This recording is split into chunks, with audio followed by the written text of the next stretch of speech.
काले कव्वे इंसानों की बस्ती में चले गए थे। वो एक पेड़ पर बैठे हुए थे। एक इंसान आलू बेच रहा था। आलू आलू आलू आलू लो, स्वादिष्ट स्वादिष्ट आलू लो।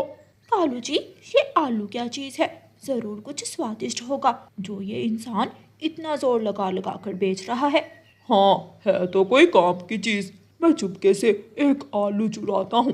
कालू जी, ध्यान से, मुझे इंसान से बहुत डर लगता है। डर तो मुझे भी लगता है, लेकिन भूख भी तो मिटानी है। कालू कौवा पीछे की तरफ से जाता है और इंसान से छुपकर एक आलू चुरा लेता है। लेकिन इंसान कालू कौवे को देख लेता है। कौवा, काला कौवा मेरा आलू चुरा कर ले गया, नहीं छोड़ूंगा। इंसान कौवों के पीछे भागता है, लेकिन काले कौवे भी तेज थे। वो आलू चुराकर जल्दी से घने जंगल की तरफ भाग जाते हैं। कालू कालू जी, ये तो बहुत स्वादिष्ट है। रोज रोज दाना खा खा कर मैं तो तंग आ गई थी। ये भोजन तो स्वादिष्ट है, लेकिन रोज रोज चोरी करना बहुत मुश्किल है। कालू जी, ये आलू क्या पेड़ों पर लगते होंगे? हाँ, पेड़ पर या फिर जमीन के नीचे। ऐसा भी हो सकता है कि अंगूर की तरह बेल हो, या फिर टमाटर की तरह का पौधा। कल कल देखेंगे कि वो इंसान आलू लाता कहाँ से है। तो वे मजे मजे से आलू खाते हैं। दूसरी सुबह जंगल के सभी पक्षी सुबह सवेरे ही उड़ जाते हैं। रानू चिड़िया अपने घर से निकलती है। वो इधर उधर देखती है, एक अंगड़ाई लेती है और अपनी खाली टोकरी उठाकर दाना लेने निकल जाती है। रानू चिड़िया हमेशा तोते और कबूतर के साथ दाना लेने जाया करती थी। तोता और कबूतर हर रोज की तरह बरगद के पेड़ पर बैठे रानू चिड़िया का इंतजार कर रहे थे। कहीं मुझे देर तो नहीं हुई आने में? देर तो नहीं हुई, लेकिन मौसम खराब है, शायद बरसात होगी, इसलिए हमें आज जल्दी घरों को लौट कर आना होगा। किस तरफ जाना है? पूर्व की तरफ, सुना है वहाँ दाना है।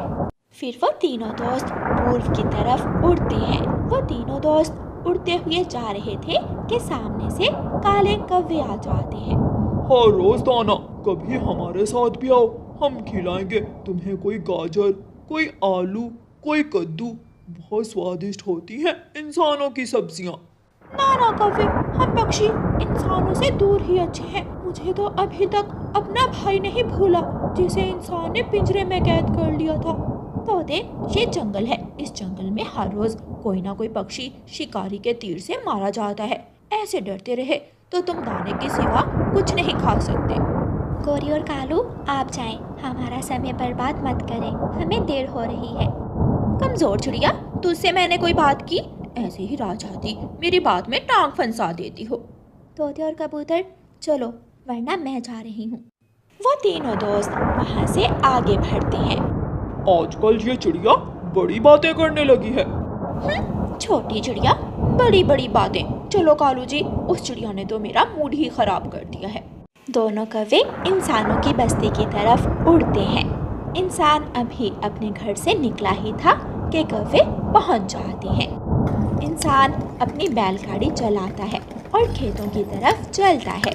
कौवे भी चुपके चुपके इंसान के पीछे पीछे उड़ते हैं। कालू जी, ये तो खेत में पहुंच गया, आलू खेत से मिलेंगे। हाँ, देखती जाओ। तो इंसान भाले की मदद से छोटे छोटे आधे सूखे हुए पौधे जमीन से उखाड़ता है और उन पौधों के नीचे से आलू तोड़ तोड़ कर अलग करने लगता है। तो ये आलू जमीन के नीचे होते हैं। मैं समझी कि आलू की बेल होगी। जब ये इंसान यहाँ से जाएगा तो हम आसानी से इंसान के खेत से आलू चुरा कर ले जाएंगे। कौवे ऐसे सलाह करते हैं। इंसान थोड़ी देर में आलू निकाल लेता है और वो आलू लेकर खेत से चला जाता है। जैसे ही इंसान खेत से जाता है, काले कौवे तुरंत खेत में पहुंच जाते हैं और आलू का पौधा उखाड़कर नीचे से आलू निकालकर खाने लगते हैं। कालू जी, ये काम तो बहुत आसान है। ना दाना ढूंढने की चिंता, ना मीठा फल। कौवे बैठे आलू खा रहे थे और दूसरे पक्षी मेहनत से अपना दाना ढूंढ रहे थे। तोते भैया, मुझे तो दाना मिल गया है, लेकिन मुझे अभी एक मीठा फल भी खोज करना है। मीठा फल? क्या, बच्चों के लिए?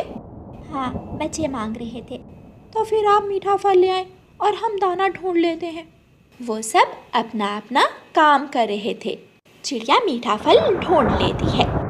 मौसम तो सुबह से ही खराब था। बरसात शुरू हो जाती है। चिड़िया जल्दी से अपनी टोकरी उठाती और अपने दोस्तों के पास चली जाती है। रानो, अब हमें यहाँ बैठकर बारिश के रुकने का इंतज़ार करना होगा। वो बड़ा पेड़ है, हम सब उस बड़े पेड़ के नीचे बैठ जाते हैं। तीनों दोस्त अपना अपना भोजन उठाते हैं और बड़े पेड़ के नीचे बैठकर बारिश की मीठी मीठी आवाज़ सुनने लगते हैं। मुझे बारिश में मिट्टी की खुशबू बहुत अच्छी लगती है, सीधी दिल में उतर रही है। उधर कौवा और कौवी खुद को बारिश से बचाने के लिए किसान के ट्यूबवेल वाले कमरे में जाकर बैठ जाते हैं। कालू जी, क्या इंसान यहाँ तो नहीं आ जाएगा? ऐसी बारिश में इंसान अपने घरों में रहते हैं। इंसान ऐसे मौसम में चाय पकौड़ा खाते हैं, मौज मस्ती करते हैं और घरों से बाहर कम ही निकलते हैं। कालू जी, ये बाकी के आलू मैं अपनी माँ के लिए ले जाऊंगी। हाँ, मैं भी 2 आलू अपने मामा जी के लिए ले जाऊंगा। मेरे मामा जी को इंसानों की सब्जियां बहुत पसंद है। आलू लो, आलू, स्वादिष्ट स्वादिष्ट आलू लो। शायद बारिश के कारण सभी ग्राहक घरों को चले गए, अब कोई नहीं आएगा। मैं खेत में जाकर कल के लिए आलू निकाल लेता हूँ। बारिश में ज़मीन नरम हो गई होगी। इंसान ऐसे सोचकर पास खड़ी अपनी बैलगाड़ी पर बैठता है और खेत की तरफ चलता है। चल चल मेरे बैल, जल्दी चल, मैं बारिश में भीग रहा हूँ। किसान अपने बैल को जल्दी चलाता है और खेत में पहुंच जाता है। खेत में पौधों के पत्ते पड़े थे, लेकिन आलू नहीं थे। मेरे बाद कौन आया होगा खेत में? कोई तो है, कोई चोर जो मेरे आलू चुराता है। फिर इंसान का ध्यान अपने ट्यूबवेल वाले कमरे में जाता है। कमरे का दरवाज़ा खुला है, वहाँ कौन हो सकता है? इंसान पिछली दीवार से छुपकर जाता है और दरवाजे से झांककर देखता है। तो ये काले खफे अब मेरे खेत से आलू चोरी करते हैं। इंसान पास वाले पेड़ से एक छड़ी तोड़ता है और जल्दी से कमरे में जाकर दरवाज़ा बंद कर लेता है। कौवे उड़ते हैं तो दरवाजे की तरफ जाते हैं। दरवाज़ा तो बंद था, वो खिड़की की तरफ जाते हैं, लेकिन खिड़की की सिलाखों में इतनी जगह नहीं थी कि वो बाहर जा सकते। चोर को चोरी की सज़ा ज़रूर मिलती है, एक न एक दिन चोर पकड़ा ही जाता है। फिर वो इंसान कौवों को छड़ी से मारने लगता है। चाचा इंसान, मुझे जाने दो, मैं तो कालू जी के साथ आपका खेत देखने आई थी। मेरी पूंछ पर मत मारे, पूंछ टूट जाएगी। इंसान कौवों की खूब पिटाई करता है और काफ़ी देर मार खाने के बाद कौवे अपनी जान बचाकर वहाँ से निकलते हैं। अब बारिश कम हो गई थी। चिड़िया, कबूतर और तोता भी अपनी अपनी टोकरियाँ उठाए घरों को जा रहे थे, लेकिन वो खुश थे क्योंकि उन्होंने बारिश में भी दाना ढूंढ लिया था। कौवे उनके पास से तेज़ी से गुजर जाते हैं। कौवे की लाल पूंछ देखकर चिड़िया, कबूतर और तोता समझ जाते हैं कि कौवों की ज़रूर पिटाई हुई है। कौवे सीधे अपने घर जाकर रुकते हैं। बहुत जालिम है इंसान, कालू जी मेरे यहाँ पंख पर मारा है। और मेरी पूंछ तो देखो, मार मार कर लाल कर दी है उस इंसान के बच्चे ने। गोरी, आज के बाद हम चोरी नहीं करेंगे, क्योंकि इंसान ने कहा था कि चोरों को सजा जरूर मिलती है। प्यारे दोस्तों, इस कहानी को लाइक, अपने दोस्तों के साथ शेयर और चैनल को सब्सक्राइब करना बिल्कुल मत भूलना। आपका धन्यवाद। गौरी कौवी अपनी गाय को ना अच्छा चारा देती, ना समय पर पानी और ना ही उसकी धूप छांव का ख्याल रखती थी। यही वजह थी कि उसकी गाय का दूध बहुत थोड़ा और बेस्वाद होता, ज़्यादा खालिस भी ना होता उसकी गाय का दूध। पड़ोसी चिड़िया की गाय बहुत मोटी ताज़ी थी, क्योंकि गुड़िया बेटी, गाय को घास डाल दी है? जी मम्मा। गुड़िया बेटी, गाय को पानी पिला दिया है? जी मम्मा। गुड़िया बेटी, गाय को छांव पर बांध दो। चिड़िया अपनी गाय का अच्छे से ख्याल रखती, इसलिए वो बाल्टी भर दूध देती। और जंगल के सभी पक्षी सुबह और शाम लाइन में लगकर चिड़िया से दूध ले जाते। माफ़ करना तोते भाई, आज तो दूध टाइम से ही ख़त्म हो गया। मैं कल रख लूँगी आपके लिए दूध। चिड़िया, मेरे बच्चे तुम्हारी गाय के अलावा किसी और गाय का दूध पसंद नहीं करते। तोते भैया, आज का दिन तुम गौरी कव्वी से दूध ले जाओ। फिर तोता गौरी कव्वी के पास जाता है। गौरी कव्वी तो सुबह से बाल्टी भर दूध, जिसमें आधी बाल्टी पानी की थी, लेकर बैठी हुई थी। कोई लेने वाला नहीं था। गौरी, एक तुम्हारा दूध है कि बिकता ही नहीं, और चिड़िया है कि उसका दूध बचता ही नहीं। मैं चिड़िया के पास दूध लेने गया था, मगर खत्म हो गया। अपनी बकवास बंद भी कर ले। चिड़िया चिड़िया गाय गाय बोले जा रहे हो। सीधे से बताओ, क्या लेने आए हो? तुम यहाँ दूध बेचने के लिए बैठी हुई हो या लड़ने के लिए बैठी हुई हो? मैं दूध लेने ही आया हूँ। मैं कौन सा लड्डू लेने आया हूँ तुम्हारे पास? कितने का चाहिए? 50 का, जितना आए दे दो। ये लो। ये 50 का दूध है। मैं चिड़िया से हर रोज लेकर जाता हूँ। यहाँ गले तक आता है बर्तन के। मैं तेरी ये बड़ी चोंच ही तोड़ दूंगी अगर दोबारा चिड़िया का नाम लिया तो। तोता वहां से चला जाता है। बेशरम, उठ जा। एक तो कोई काम धंधा नहीं करता, दूसरा उस चिड़िया की गाय से भी मेरा पीछा नहीं छुड़वाता। चिड़िया की गाय ने तेरा क्या बिगाड़ा है? सारा दिन जो भी आता है मुझे चिड़िया की गाय के ही गीत सुनाता रहता है। वो खालिस दूध देती है, वो सफेद दूध देती है, वो स्वादिष्ट मीठा, न जाने क्या क्या बोलते रहते हैं। काम तो मुश्किल है, मगर मैं करूँगा। मैं चिड़िया की गाय को ऐसे ठिकाने लगाऊंगा कि कभी नजर नहीं आएगी। मम्मा, मैं अपनी गाय के साथ नदी पर जा रही हूँ। मैं भी पानी पी लूंगी और मेरी गाय भी पानी पी लेगी। ठीक है बेटी, अपनी गाय का ध्यान रखना, इसे अकेले इधर उधर न जाने देना। गुड़िया अपनी गाय लेकर नदी की तरफ चली जाती है। मैं जाकर इस गुड़िया की बच्ची को बातों में लगाती हूँ और तुम ले जाओ इसकी गाय। फिर गौरी कव्वी गुड़िया के पास जाती है। गुड़िया गुड़िया, तुम्हारी नानो कब आएगी? नानो? मेरी नानो तो अगले महीने आएंगी और मेरे लिए ढेर सारी चीज़ें लेकर आएंगी। गुड़िया गौरी कव्वी से बातों में लग जाती है और उसकी गाय घास खाती खाती थोड़ी दूर निकल जाती है। वो है ना कबूतर का बेटा कीकी, वो कहता था कि गुड़िया की नानो गंदी है। क्या? कीकी ने ऐसे कहा? वो गंदा होगा, उसकी नानो गंदी होगी। मैं पूछूंगी उस गंदे कीकी से। ना ना, अब ना पूछना, मैंने खूब पिटाई की थी उसकी। मेरी गाय कहाँ गई? जब गुड़िया का ध्यान अपनी गाय की तरफ जाता है तो उसकी गाय वहाँ नहीं थी। होती भी कैसे? गाय को तो कालू कौवा जी रस्सी पकड़कर पुराने जंगल में पुराने कुएं के पास ले गया था। इस कुएं में हरी भरी घास है, जा खा ले। गाय बोलती है। वो इधर उधर देखती है। कालू कौवा एक मुट्ठी हरी घास की काट कर कुएं में फेंकता है। खा ले, बहुत स्वादिष्ट है ये घास, खा ले। गाय बोलती है और घास खाने के लिए आगे बढ़ती है। वो कुएं में गिर जाती है। गाय अपना मुंह ऊपर करके बोले जा रही थी, मगर वहाँ कौन था जो उसकी मदद करता? कौवा तो गाय को कुएं में गिराकर वापिस आ जाता है। काम हो गया कालू जी। हो गया, अब ना रहेगी गाय और ना बजेगी बांसुरी।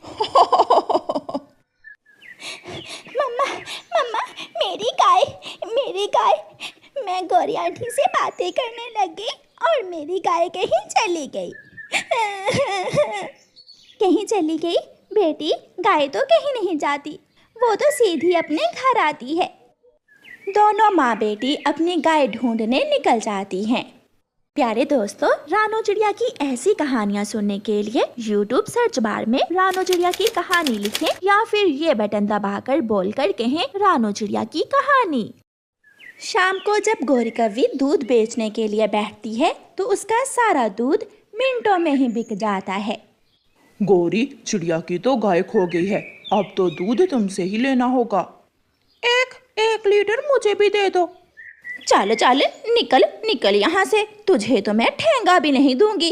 मोटी चोंच वाले, चिड़िया की गाय, गाय की चिड़िया। याद करो उस दिन क्या क्या बोले जा रहे थे। तोता बेचारा शर्मिंदा होकर वहां से चला जाता है। 1 2 3 4 5। कालू, कालू जी, पूरे 500 रुपए का दूध बिका है आज। काले दूध में 1 बाल्टी पानी की और मिला लेना, 500 की बजाय डबल हो जाएगी कमाई। वो तो मैंने पहले ही सोच लिया है। कल मैं 1 बाल्टी पानी के साथ साथ केमिकल भी मिलाऊंगी दूध में, दूध को गाढ़ा करने के लिए। गौरी कव्वी चिड़िया की गाय को कुएं में गिराकर अपने पैसे बना रही थी और उधर बेचारी चिड़िया अपनी गाय के लिए मारी मारी फिर रही थी। गुजरते हुए चिड़िया को अपनी गाय की आवाज सुनाई देती है। मम्मा मम्मा, हमारी गाय की आवाज है, वहाँ उस तरफ से आ रही है। दोनों माँ बेटी भागती हैं और पुराने कुएं के पास जाती हैं। तो गाय वहाँ बोल रही थी, हमारी गाय इतनी पागल तो नहीं है जो कुएं में गिर जाए, ये काम जरूर किसी दुश्मन का है। मम्मा, अब सोचना ये है कि गाय को कुएं से निकाले कैसे। ये काम तो कोई इंसान ही कर सकता है, मुझे इंसान के पास जाना होगा। मामा चिड़िया जल्दी से उड़ती है। जंगल के बाहर एक इंसान क्रेन की मदद से बिजली के खंभे लगा रहा था। चिड़िया उस इंसान के पास जाती है और उसे अपनी समस्या बताती है। कृपया करें, मेरी मदद करें, मेरी गाय मर जाएगी। गाय सबकी दोस्त है, क्या इंसान क्या पक्षी, मुझे जाना होगा। मैं अभी अपनी क्रेन की मदद से आपकी गाय कुएं से निकाल दूंगा। फिर वो इंसान क्रेन लेकर चिड़िया के साथ जाता है और बहुत आसानी से चिड़िया की गाय कुएं से निकाल देता है।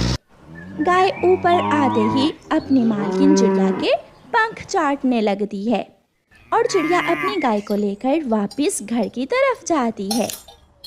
जब गाय अपने घर के करीब आती है तो कालू कौवा और गौरी कव्वी बैठे दूध बेच रहे थे। गाय कालू कौवे को देखते ही गुस्से में आ जाती है। गाय भागती है और पीछे से जाकर कालू कौवे के एक जोर की टक्कर लगाती है। मर गया रे, मुझे बचाओ। गाय फिर से आगे बढ़ती है और कालू कौवे को फुटबॉल की तरह इधर उधर फेंकने लगती है। गौरी तो दूध छोड़कर अपनी जान बचाकर भागती है और गाय कालू कौवे को अच्छा सबक देती है, जो कौवा हमेशा याद रखेगा।